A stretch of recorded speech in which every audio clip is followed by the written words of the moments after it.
오늘이 여러분 어떤 날입니까? 오늘이 바로 3월 1일 3.1절입니다. 보니까 자동차에 이 내비게이션 어플이 연동되는 화면에 보니까 유관순이 태극기를 들고 자동차 저렇게 있는 그 모양으로 아마 핸드폰 내비게이션들을 확인해 보시면 저렇게 아이콘이 변경되어 있는 것들을 아마 확인하실 수 있으실 것입니다. 오늘이 원래는 빨간 날인데 주일이다 보니까 그래서 내일 대체 공휴일로 또 직장 다니시는 분들 또 학교 다니시는 분들 내일까지 쉬는 날이 보통 많지요. 그런데 여러분, 이 날은 우리가 기억해야 하는 게 단순히 기념일이 아니라고 하는 것입니다. 이 날은 어떤 날이었냐면 바로 저항의 날이었습니다. 침묵하지 않겠다고, 순응하지 않겠다고, 대한민국 국민이라는 정체성을 포기하지 않겠다고 선언하고 거리로 나와서 태극기를 들고 만세를 부르고, 여러분 당시에 다음 세대들 또 어른 세대들 할 것 없이 목숨을 걸고 거리에 나와서 외치고 저항했던 날이 바로 오늘 3.1절이다라고 하는 것이죠. 그리고 바로 오늘 이 날에 저는 저와 여러분에게 이 말씀으로, 여러분 이 질문으로 우리 말씀을 시작하고자 합니다. 어떤 질문입니까? 그리스도인이라는 말은 도대체 뭘 의미하는가? 교회를 다니는 게 그리스도인인가? 도대체 그리스도인은 어떤 게 그리스도인인가? 여러분, 신의 학단이라고 하는 영화, 우리가 교회에서 다 같이 금요기도 후에 다 같이 가서 보아서 대부분 보셨죠. 근데 그 시즌에 부흥이라고 하는 영화도 개봉되어 있었는데, 이것은 뭐 다 같이 보러 가진 않았지만 저랑 또 지혜랑 또 서경이랑 또 세영이랑 이렇게 시간이 돼서 함께 보았습니다. 저 영화에 보니까 귀한 메시지들이 많이 있었는데, 저 영화가 이제 넷플릭스로도 곧 나온다고 하니까 기회가 되면 우리가 다 같이 봤으면 좋겠습니다. 그런데 그 영화의 메시지 가운데 어떤 말이 있냐면 그리스도인이 무엇인가? 근데 거기에 이렇게 이야기합니다. 나는 여전히 살아서, 나는 여전히 내 자리에 있으면서, 그러면서 내가 예수 그리스도를 믿는 거, 그것이 그리스도인이 아니다. 그리스도인은 뭐냐면 나는 죽고, 그리스도인이 뭐냐면 나는 없고, 그리스도인이 뭐냐면 오직 내 안에 예수 그리스도만 살아서 예수 그리스도처럼 말하고 예수 그리스도처럼 생동하고 예수 그리스도처럼 생각하는 것이, 그것이 그리스도인이다라고 영화에 보니까 그리스도인을 그렇게 정의하더라라고 하는 것입니다. 여러분, 그리스도인이 뭐냐라고 하는 이 질문은 실은 우리가 예수 그리스도를 믿는 또 교회로서 사는 저와 여러분에게 너무나도 본질적이고 너무나도 기본적이고 너무나도 중요한 질문이고 문제다라고 하는 것입니다. 오늘 저는 우리가 읽은 이 말씀을 가지고 바로 우리 그리스도인의 정체성은 뭐냐? 바로 오늘 말씀의 제목처럼 저항하는 자이다라고 정의 내리면서 이 말씀 가지고 여러분과 함께 오늘 말씀을 나누고 기도하기를 원합니다. 여러분, 기독교인의 정체성은 뭐냐면 본래 저항하는 사람들이었다라고 하는 것이, 여러분 우리가 흔히 아는 말 개신교인, 기독교인을 뜻하는 프로테스탄트라고 하는 영어 단어가 있습니다. 저것은 개신교인, 기독교인, 그리스도인 그것만을 의미하는 게 아니라 저 단어의 원래 본뜻이 뭐냐면 바로 저항하다, 항의하다, 거부하다라는 뜻을 가지고 있는 말이었습니다. 그러니 여러분, 기독교는 뭐냐면 순응하는 종교가 아닙니다. 기독교가 뭐냐면 눈치 보는 신앙이 기독교가 아니라는 거예요. 기독교는 뭐냐면 시대 흐름 속에서 눈치 보고 유행 따라가는 그러한 종교가 아니라는 것입니다. 기독교는 뭐냐면 태생부터 아니요, 저항하고 거부하고 항의하는 그러한 것이 여러분 기독교인의 정체성이다라고 하는 것입니다. 여러분, 전에도 제가 한번 말씀드린 적이 있는데 우리 머릿속에, 우리 기억 속에 많이 기억에 남아있는 CF들이 있습니다. 제가 어제 리더들에게 야 너네들은 CF 하면 어떤 CF가 생각나냐 했더니 많은 CF들을 이야기했어요. 저한테 가장 생각나는 CF 뭐였냐면 니들이 개맛을 알아 했던 저 롯데리아 광고 CF가 저는 기억에 가장 먼저 떠올랐습니다. 또 누구는 김연아의 싱싱 불어라 에어컨 광고라고 그러고, 또 뭐 유재석이 광고했던 내내치킨, 뭐 다양한 막 광고들이 막 쏟아졌습니다. 야야 설교 길어지겠다. 여기서 끊었죠. 그런데 여러분, 제가 굉장히 기억에 남았던 광고 중에 하나가 뭐냐면, 제가 일전에 설교에서도 말씀드린 적이 있는데 유호성이 나왔던 한 증권 광고였습니다. 모두가 다 아니오라고 할 때 예라고 할 수 있는 사람, 모두가 다 예라고 할 때 아니오라고 할 수 있는 사람. 여러분, 굉장히 용기 있는 메시지였습니다. 시대의 흐름을, 대세를 거스른다라고 하는 것이죠. 그런데 여러분, 이 증권회사는 결국 다른 데 인수 합병되면서 역사 속으로 사라진 회사가 됐습니다. 그러나 여러분, 기독교인은 이러해야 된다라고 하는 거예요. 이게 우리의 정체성이다라고 하는 것입니다. 우상 숭배에 아니요, 인간 중심의 사고에 아니요, 비진리에 아니요, 세상 유행 풍습에 아니요, 하나님을 대적하여 높아진 모든 철학에 아니요, 동성애, 사회주의, 공산주의, 여러분 여기에 아니요라고 외칠 수 있는 교회 되시는 여러분 되시길 예수의 이름으로 축원합니다. 여러분, 저항하지 않는 신앙은 뭐냐면 이미 다른 주인에게 길들여진 신앙인 것입니다. 그것은 신앙이 아니에요. 여러분, 우리는 하나님께서 올해 2026년에 하나님께서 주신 표의 말씀대로 열린 문 앞에 서 있는 자들입니다. 그런데 이 열린 문 앞에는요, 반드시 저항이 있다라고 하는 거예요. 우리가 지난 시간에 빌립보서 말씀 가지고 열린 문을 통과하는 방법 첫 번째로 내 속에 있는 것들을 비워내야 한다라고 이야기했습니다. 비워냈어요. 내려놓았어요. 포기했어요. 결단했어요. 그런데 성경은 말합니다. 그 다음에 반드시 오는 게 있다라고 하는 거예요. 그게 뭐냐면 바로 저항인 거예요. 여러분, 하나님께서 열린 문을 두신 거 원수들은 환영할까요? 환영하지 않을까요? 환영하지 않아요. 원수들은 우리가 그 열린 문을 통과하지 못하게 하고 싶어 합니다. 그래서 원수들은 할 수만 있다면 그 열린 문을 다시 닫아놓고 싶어 해요. 그런데 여러분, 열린 문, 우리 1월에 설교 말씀 나눴죠. 열린 문을 우리 앞에 두신 그 하나님, 성경이 뭐라고 이야기하냐면 열면 닫을 자가 없고 닫으면 열 자가 없는 그 이가 여러분 우리 앞에 열린 문을 두셨다라고 말씀을 나눴습니다. 그러니 여러분, 마귀는 닫을 수만 있다면 닫고 싶은데 그러나 닫을 수 없습니다. 그러니 여러분 어떻게 합니까? 마귀는 전략을 바꿨어요. 들어가지 못하게 하자. 열린 문을 코앞에 두고도 통과하지 못하게 하자. 문 앞에서 머뭇거리게 하자. 여러분, 이러한 마귀의 전략 앞에서 우리의 생각을 통해서 마귀는 어떠한 생각들을 유입하냐면 너무 극단적인 거 아닌가? 굳이 이렇게까지 해야 되나? 다들 그렇게 사는데 왜 나만 굳이? 여러분, 열린 문 앞에서 우리가 첫 번째 싸워야 하는 영역이 바로 이것이다라고 하는 것입니다. 우리가 저항해야 하는 영역, 우리가 싸워야 하는 영역, 첫 번째는 뭐냐면 바로 우리 속에 있는 타협함이라고 하는 그러한 것입니다. 여러분, 교회가 타협할 때, 교회가 이러한 생각들 앞에서 무너지고 저항을 포기했을 때 여러분, 역사가 어떻게 증언하는지 여러분 함께 보실까요? 여러분, 교회는 영광스러운 교회인 줄로 믿습니다. 지난 시대 속에서나 지금이서나 또 앞으로나 교회는 영광스러운 교회인 줄로 믿습니다. 그런데 역사 속에서 부끄러웠던 때가 있었어요. 역사 속에서 부끄러운 교회였을 때가 있었습니다.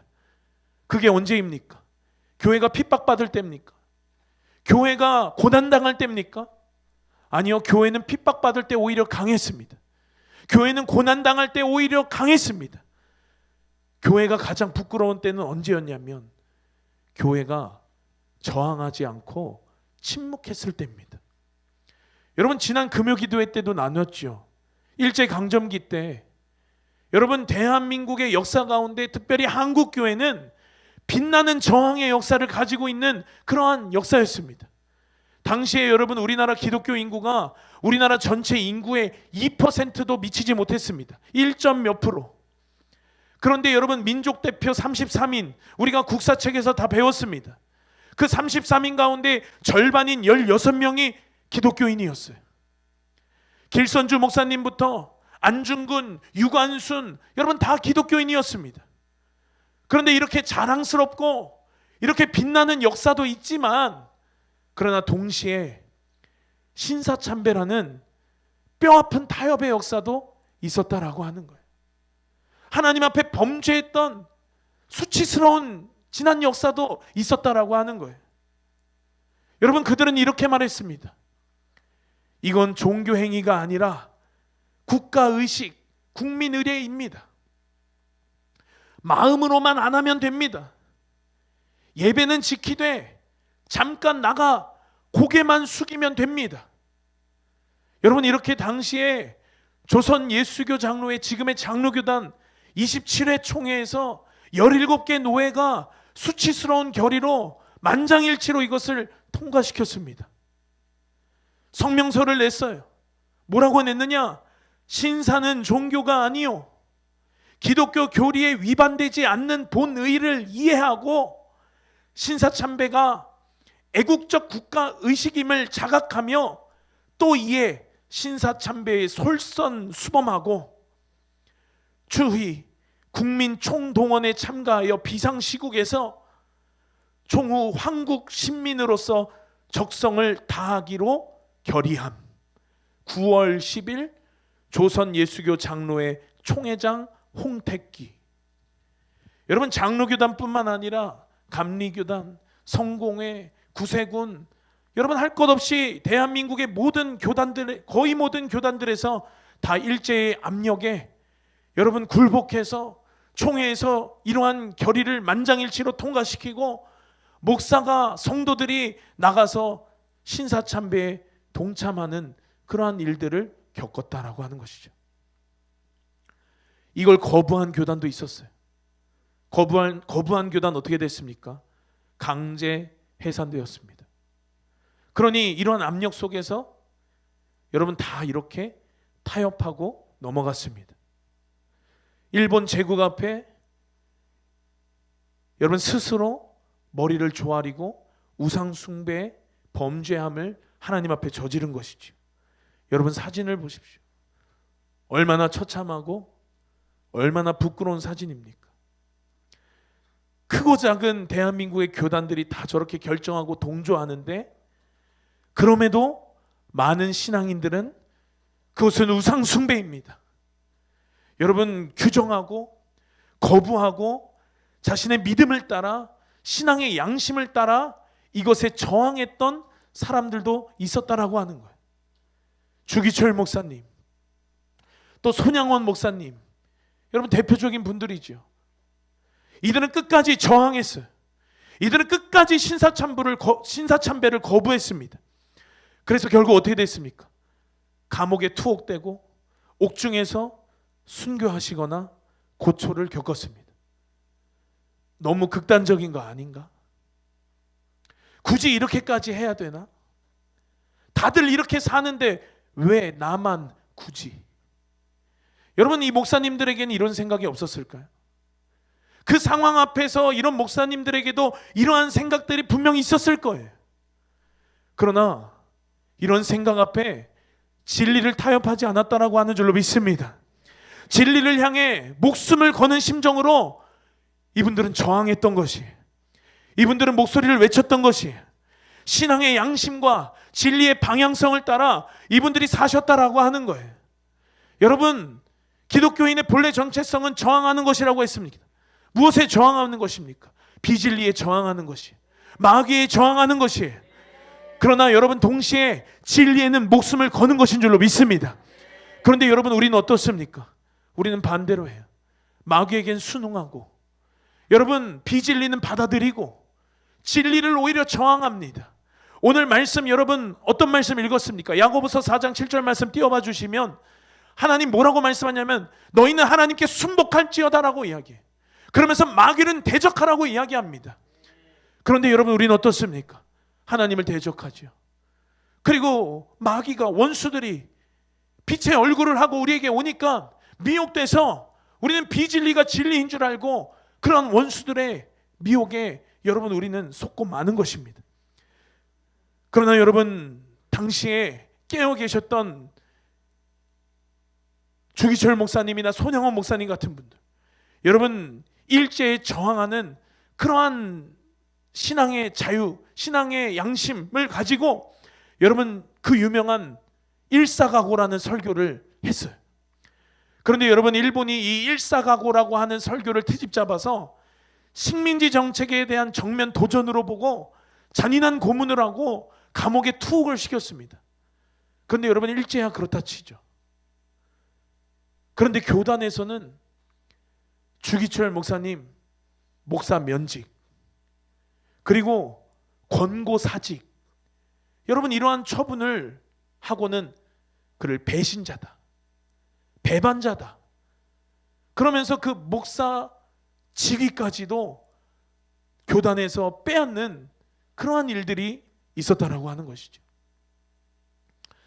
이제야 여러분 이것들이 재평가되고, 이제야 진짜 배신자가, 배반한 자가 누구인지 여러분 우리 명확하게 알지만, 여러분 우리는 기억해야 하는 것입니다. 역사 속에서 교회가 타협하고 진리의 울타리가 무너지고 저항하지 않고 목소리 내지 않고 진리에 대한 방향성이 흐려지니까 여러분 어떤 결과를 낳습니까? 강단이 무너졌어요. 양심은 침묵했어요. 교회는 주님의 몸인데, 그런데 주님의 몸이 아니라 당시의 일제 제국의 어떤 하위 기관처럼 전락하고 말았다라고 하는 것입니다. 그러니 여러분, 역사는 분명히 말해요. 저항을 멈춘 교회, 일제의 보호를 받는 것 같았으나 그러나 보호받지 못했어요. 여러분, 타협한 교회, 더 많은 것들 지켜내는 것 같았는데 그러나 실은 더 중요한 걸 빼앗기고 말았다라고 하는 거예요. 저항은 과거의 이야기가 아니에요. 저항은 오늘 우리의 이야기인 줄로 믿습니다. 우리는 여러분 쉽게 생각해요. 이거 일제강점기 이야기잖아요. 이거 옛날 교회 이야기잖아요.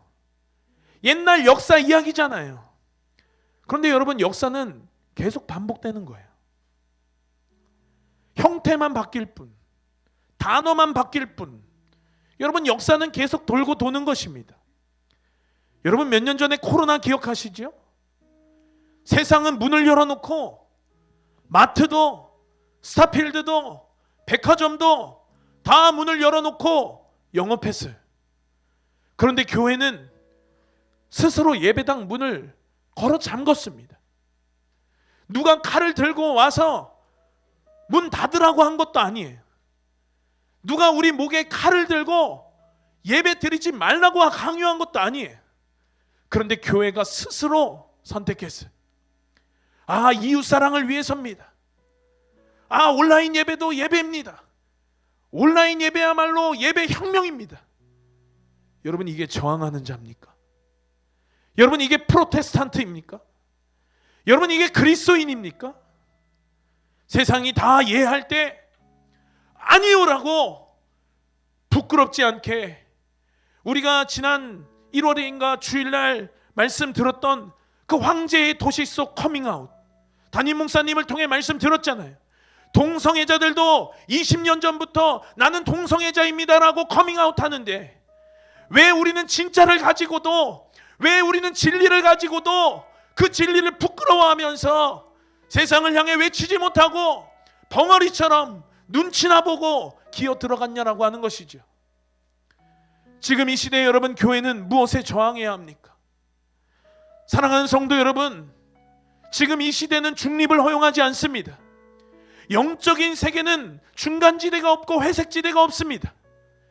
지금 여러분, 하루에 얼마나 수많은 악법들이 올라오는지 여러분 아십니까? 국가가 한 종교 단체를 해산할 수 있는 그러한 법들, 이러한 것들이 입법되고 있어요. 여러분, 차별금지법으로 죄를 죄라고 말하지 못하게 강단을 제한하는 그러한 입법들이 올라오고 있어요.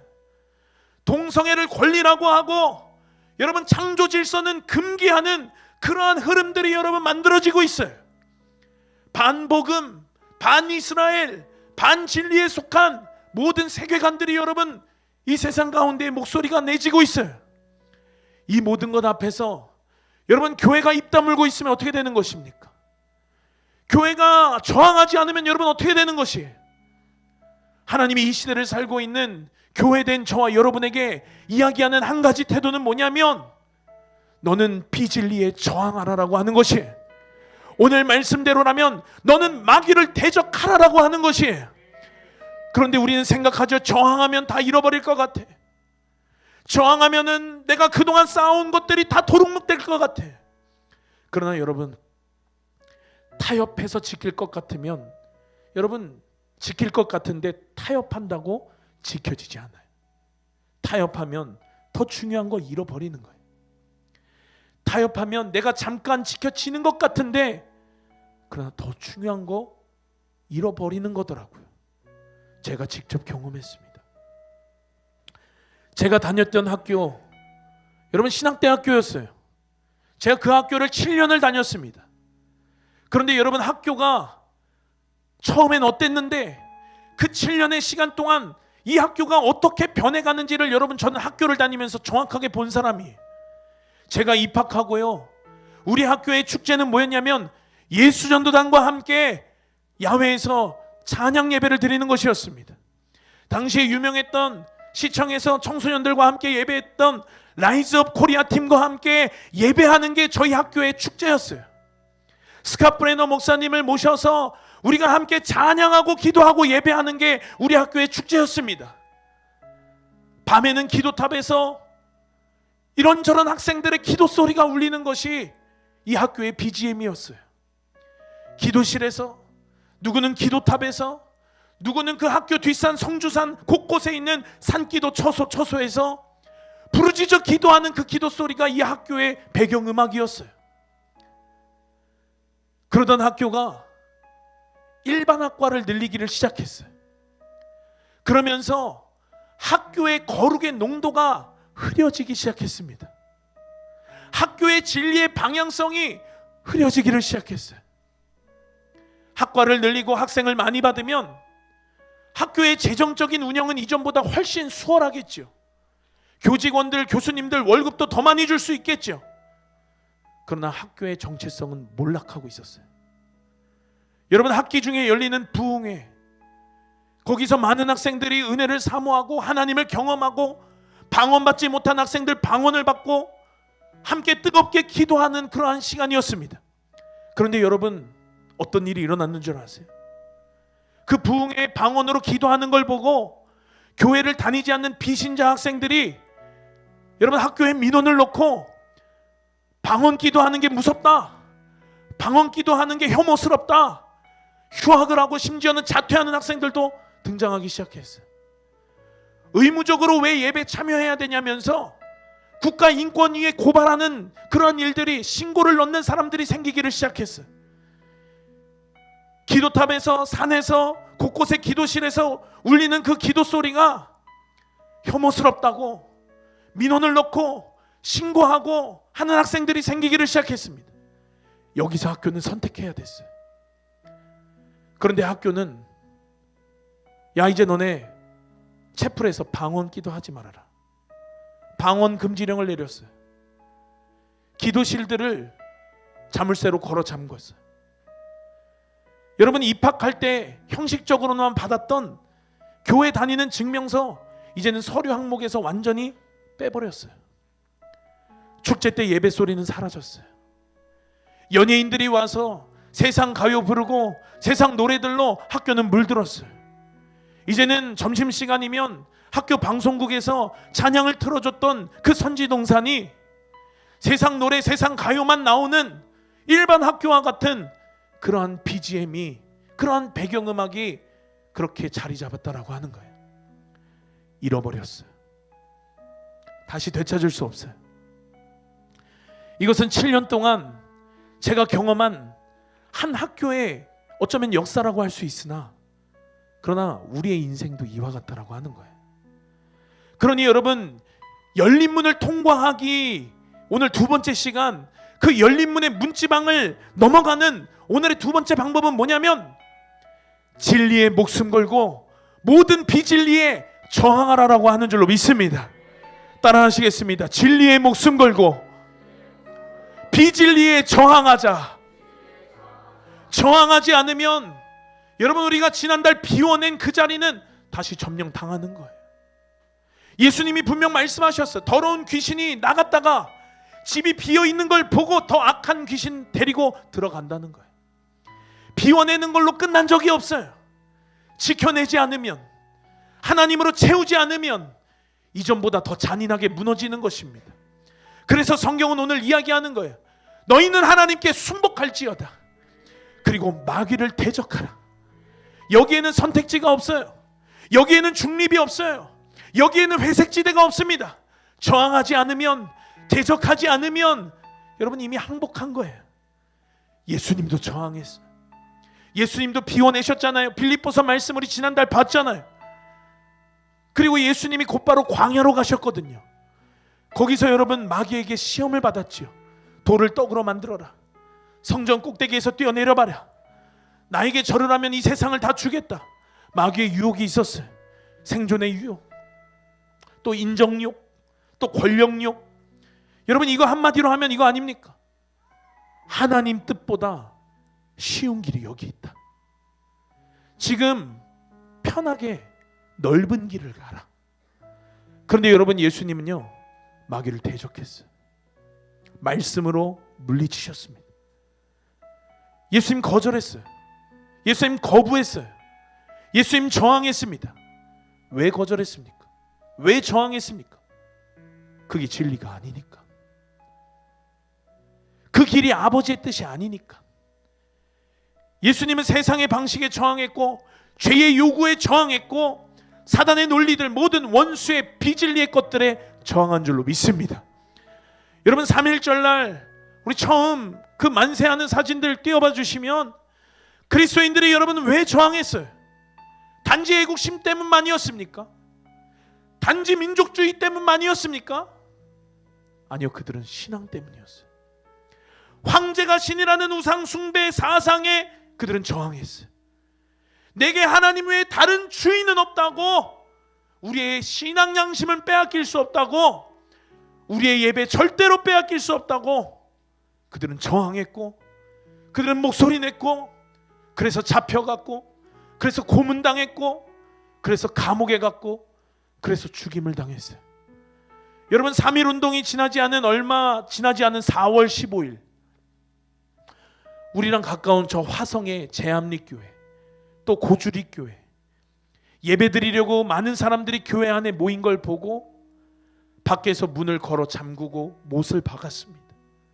그리고 그 교회에 불을 질렀어요. 여러분 이런 일들이 너무 많았죠. 그런데 그들은 알았을 거예요. 그럼에도 그들이 저항하지 않으면, 그럼에도 그들이 이것을 거부하지 않으면, 그럼에도 그들이 타협한다면 신앙은 잃어버리겠구나. 더 중요한 거, 더 영원한 거, 그것을 잃어버리겠구나. 여러분 저항하는 거, 여러분 믿는 그리스도인 된 우리에게 선택이 아니라 기본인 줄로 믿습니다. 우리의 본성은, 우리의 내면은 이렇게 말하고 싶어요. 적당히 믿자. 너무 튀지 말자. 굳이 불편해질 필요가 있냐. 그런데 여러분 진리는 우리에게 뭐라고 이야기하냐면 너는 누구의 백성이냐고 묻는 거예요. 내가 너를 향해서 기대하는 것이 뭐냐고 하나님은 저와 여러분에게 오늘 묻고 있는 줄로 믿습니다. 저항하는 거 여러분 특수한 어떤 성도의 전유물 아니에요. 여러분 저항하는 거 여러분 사명자들만의 옵션도 아니에요. 저항하는 거 여러분 이것은 그리스도인의 정체성이고 우리의 기본값이다라고 하는 줄로 믿습니다. 그러니 여러분 열린 문 앞에서 우리가 먼저 회복되어야 될 우리의 태도는 뭐냐? 진리에 목숨 걸고 비진리에 저항하는 것인 줄로 믿습니다. 오늘 이 싸움이요 여러분 혼자 가는 길이 아니에요. 여러분 옆에 계신 분들을 보세요. 여러분 우리가 같이 가는 것입니다. 여러분, 그리고 위를 바라보십시오. 우리의 머리 대신 예수 그리스도께서 이미 이기신 분이심을 여러분 기억하시기를 축복합니다. 우리가 뭘 싸워서 우리를 이겨내야 하는 포지션이 아니라요, 이미 승리하신 그 승리의 자리를 지켜내는 싸움인 줄로 믿습니다. 저항은 두려워서 하는 게 아니에요. 저항은 우리의 믿음인 줄로 믿습니다. 여러분, 독일 교회가 히틀러 앞에서 침묵했을 때 하나님의 사람이 한 명 일어났어요. 바로 디트리 보네퍼 목사님입니다. 그분은 이렇게 말했습니다. 악 앞에서 침묵하는 것은 악에 동조하는 것이다. 그리고 그는 끝까지 저항했어요.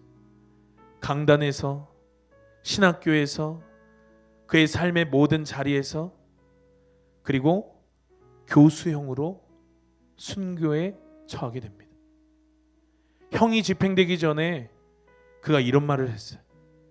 죽는 것은, 이것은 끝이 아니라 영원한 시작입니다.